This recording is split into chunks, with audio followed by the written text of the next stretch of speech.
Hello, hello, beautiful souls. This episode is for you if you want a dose of inspiration to smashing stereotypes and forging change, not only in your life and business, but also for the greater community. And for that, I have my special guest, Tiffany Yu, founder and CEO of Diversability, who is an award-winning social impact entrepreneur, disability advocate, and content creator.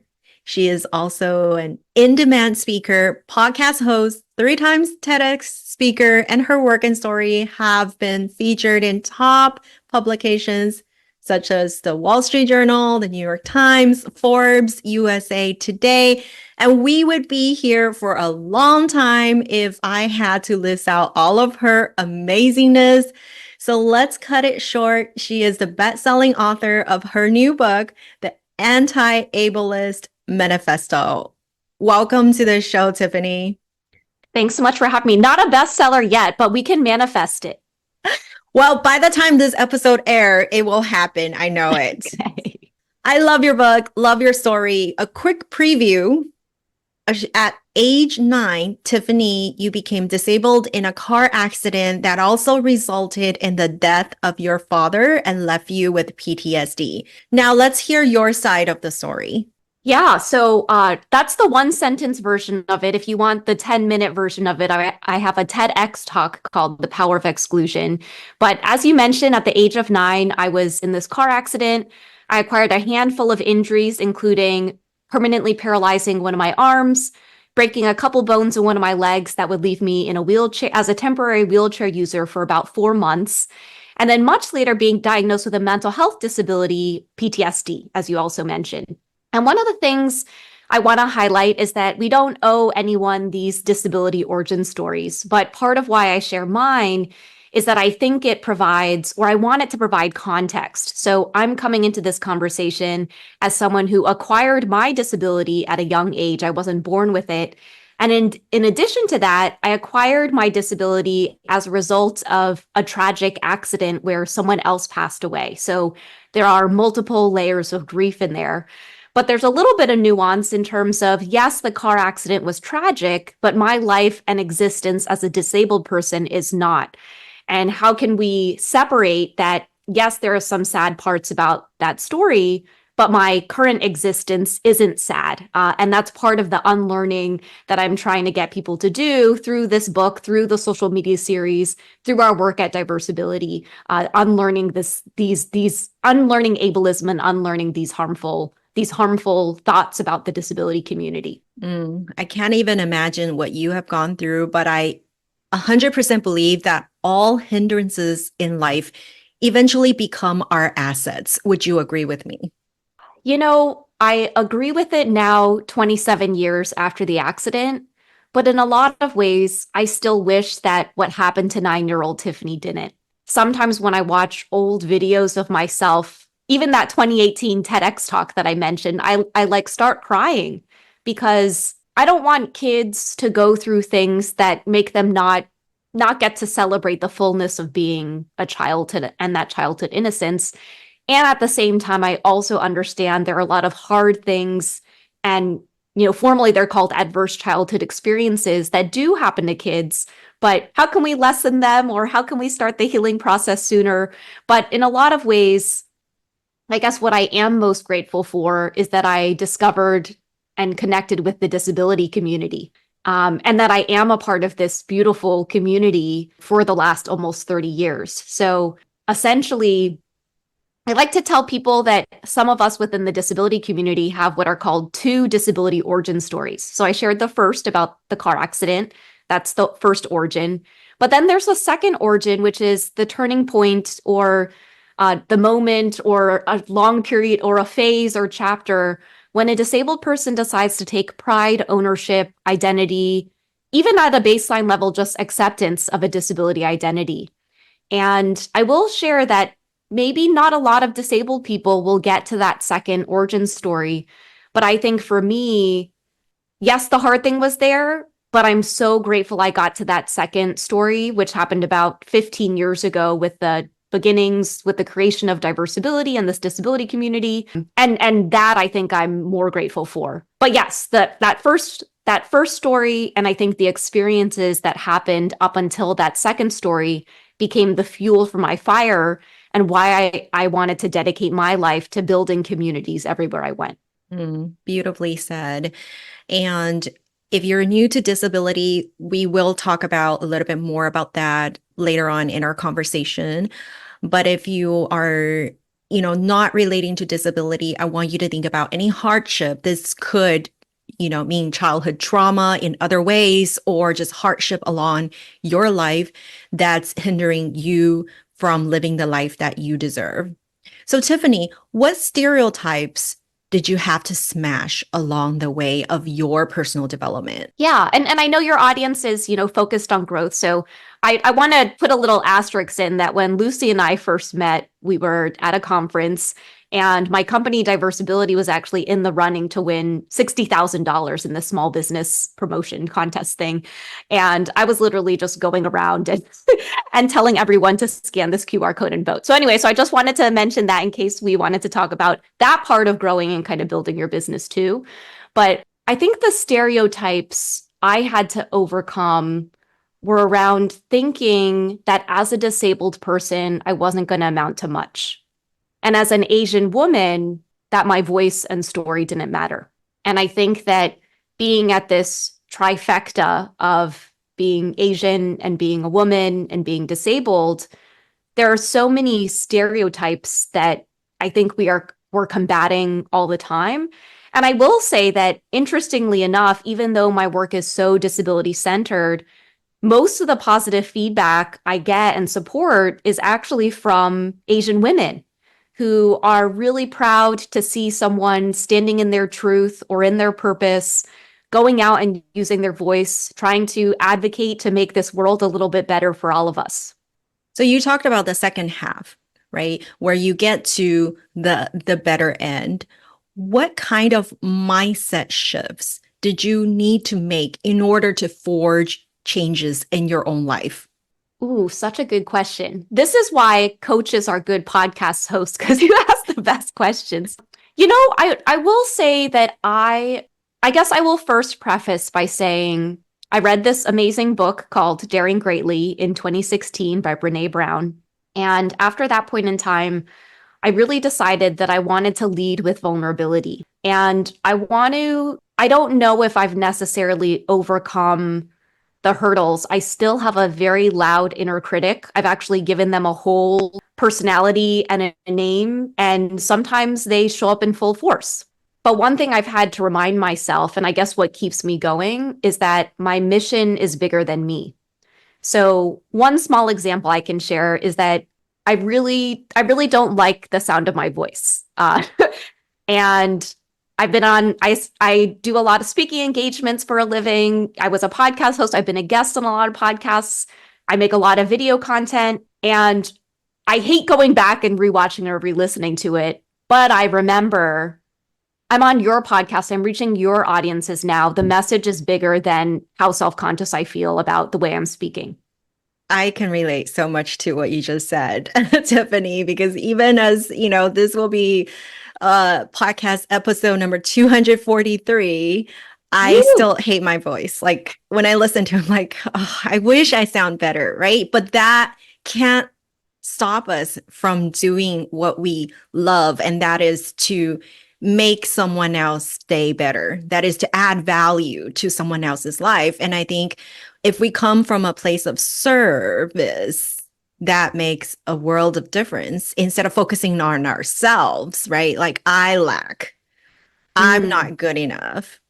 Yeah. Instead of what we are able to do. I will say something. So Diversability is turning 15 this year. Very exciting. Someone made a joke that I started it when I was in kindergarten, but we'll do another episode on skincare secrets later.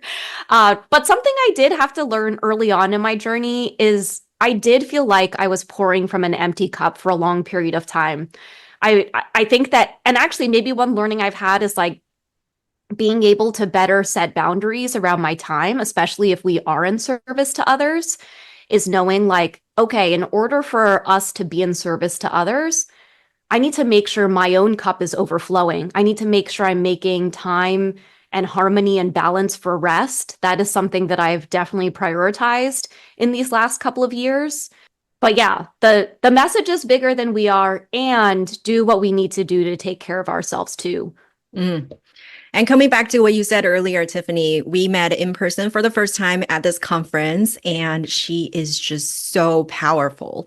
I see her going around with this QR code asking people to vote for her. I'm like, yes, I voted for you. And everyone was like, yes, yes, we voted. Yes, done.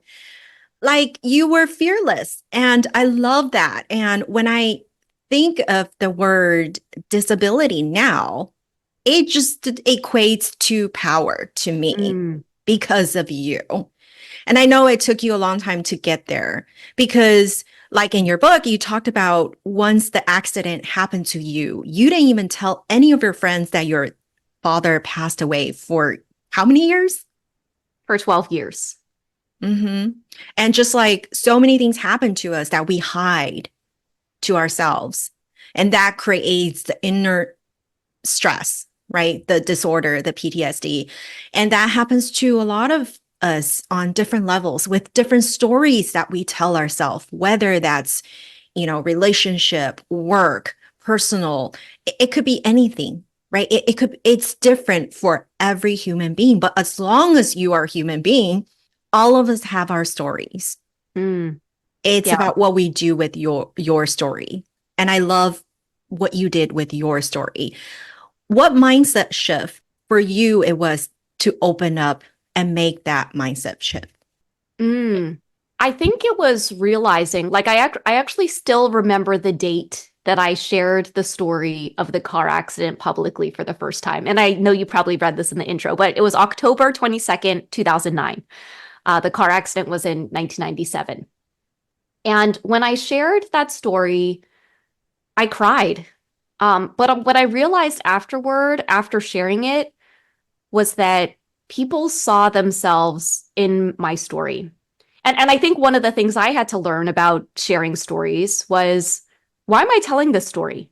Right. So I know when we opened up this conversation, I'm sharing this story to provide context. Not only is it context around who I am, but why I care so much about my work. And also what unique disability perspective I'm bringing into the community that I'm a part of as well. And all of the intersections as well. Uh, so the mindset shift, I think was, and I don't want to be, I think one of the things I've had to unlearn is putting so much of my self-worth on other people's opinions of me. But I will say that some of the positive feedback and mirroring that I received from other people who saw themselves in my story and then felt comfortable starting to share more of theirs. And I actually loved, Lucy, that you shared that you see disability as power because you met me, and you saw me fearlessly going around with this QR code. And I think even you naming that shift is part of the shift that I'm hoping to make. So in the beginning, and I don't know if it was a mindset shift per se. In a lot of ways, I feel like I came into all of this work accidentally. So when I started Diversability, I would not have self-identified as a disability advocate. I saw myself as someone who so desperately wanted and needed a community to not feel so isolated and alone in this experience. Maybe the mindset shift was a breaking point of saying, I feel so alone, and screaming out into the void. I mean, now we have so many ways to connect with people, but back in 2009, it was, this is something I know I need. Is anyone else there who might need this as well? And I actually think that was the beginning. I didn't have the language for it, of finding that product market fit per se. And I would always tell myself, hey, if no one showed up to our events or wanted to join or stop joining our community, then we have served our purpose, right? I don't want to just create something that exists out there that, as you said, like, is not in service to other people. So yeah, I guess I would call it an accidental mindset shift then. I love it. Two things I love about what you just said, because a lot of things happen by accident.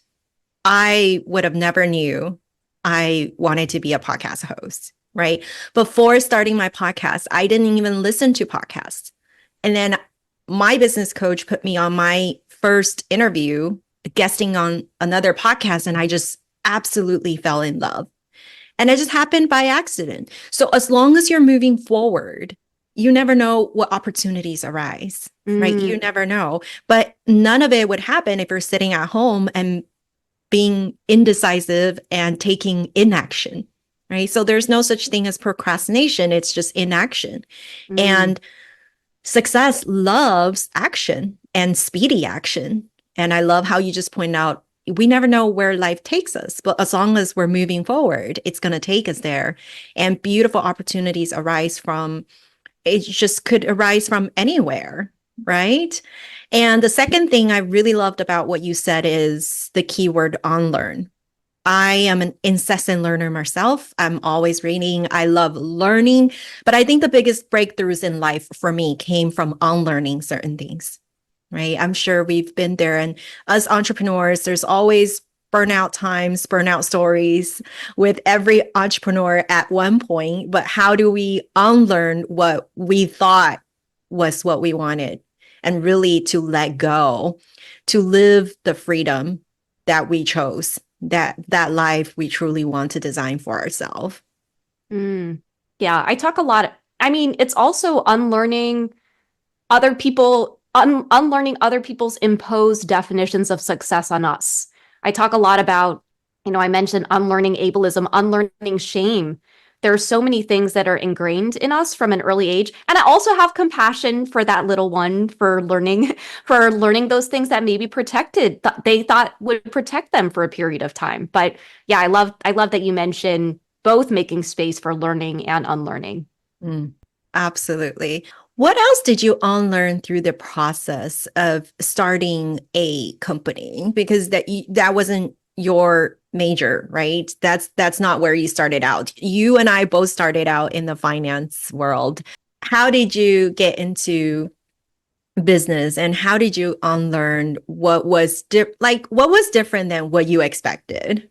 Ooh, so I'll tie it back to where Lucy and I met, which is we met at this conference called Your First Million Live. It was hosted by this incredible venture capitalist, author, many hyphens, named Arlen Hamilton. And I actually think that the biggest thing I had to unlearn was that I would call myself a multi-hyphenate. I've got, before we started recording, we are talking about just lots of good things going on. I've got a book coming out. We're running this business. I create content on social media and doing speaking engagements. There's a lot, right? And I remember thinking that I needed to generate all of my income from one place, this business that I was starting, for it to be successful. And then as we realized, hey, within this company, we need to diversify our streams of revenue. Like it's not just our memberships in our community, but what about events? What about merch? It made me think about Tiffany's own personal income statement, I guess, and all of the different ways that I could generate income. And the reason why I brought up Arlen was early on, I attended like a 1-hour session that she had hosted about all of her different streams of income. And she made a list of all the places speaking, I don't know, but there were like 8 of them. And then she had a list right next to it, which was where all of that money gets allocated, right? So maybe so for example, for me, the majority of the money that we make at Diversability goes to paying our team members and paying disabled speakers that we hire and contributors and other things like that. And then if I remember once I started creating content and that started bringing in some brand partnerships, I said, oh, the money I make from this, I want it to go towards starting like a scholarship or an endowment fund at my university to support disabled students and disability initiatives. And so like, you have your list of 8 or however many it has, and then you have another list that shares where that money goes. And then maybe, and don't forget, you have the money for rent and food, parking and we're in LA and other things like that. But I think when she broke it down like that, it made me realize, oh, if the money I'm using to pay my rent is not coming from money that we're making at Diversability, maybe it's coming from my speaking income. That's okay, right? It doesn't have to be all one thing. So I will say, Diversability, we're hybrid. We've got for-profit and nonprofit. And at the same time, I spend a lot of time on it and I love it, which is why I keep doing it. But it isn't necessarily what is contributing the most to my bottom line, to my personal bottom line. Mm-hmm. What a great reminder to diversify, right? And really to build that portfolio and think outside the box. Yeah. And have that answer was going like a little bit into the weeds, but yeah, but as entrepreneurs, and I think that's the definition of entrepreneurship, is really to have multiple, like, we have all these titles, but yes, we have multiple income streams. And I think that's what an entrepreneur is. And even if you're working at a full-time job, you can still have a side hustle, or you can still have 10 other streams of income. So think outside the box. I love it. So let's get into a little bit about ableism, because that is a word I've been following Tiffany on social for, I think, 3-4 years. And I think I did not know about this word until I met you. So let's start there. What is ableism? Yeah, so I first want to highlight that ableism is similar to other systems of oppression, words like racism or sexism, which we may have heard of before. Interestingly enough, the word ableism actually only became elevated in consciousness, I think, in the 1980s. I did write about the history of it in the book, but it's been around for a long time. So the definition of ableism is when we devalue someone based on the way their body and or mind works. A more simplified way could be discrimination on the basis of disability. But the reason why I use when we devalue someone based on the way their body and or mind works, it causes us to really think about all of the ways that might not be connected to a disability identity, where we devalue someone's body and or mind. So I think about how sexism and ableism might intersect when we question a woman's intellect, when we make fun of the way she speaks, when the media dissects her body or like changes in her weight. Those are examples where we actually see ableism and sexism intersect. But yeah, it's a newer term, but ableism in terms of devaluing people has been around forever. But yeah, and so to be anti-ableist, which is part of the title of my book, and probably the social media series that you came across when you started following me, is what are the ways that we don't do that we actually value someone equitably based on how their body and or mind works. This is where accessibility and accommodations come in, but I'm going off on my soapbox. So that's what ableism is. I love it. And I love how you talked about how I always talk about how words are so powerful. And you talked about in your book, ableist words such as suffering from disability, we can change that into more empowering words such as living with disability, right? And I think that is a profound mindset shift, even with anything you are dealing with in life, right? You're suffering from an event that happened to you. You are simply living with it. That is the fact. And when you change your wording around the situation, the outcome and how you feel about it and the actions you take will be completely different.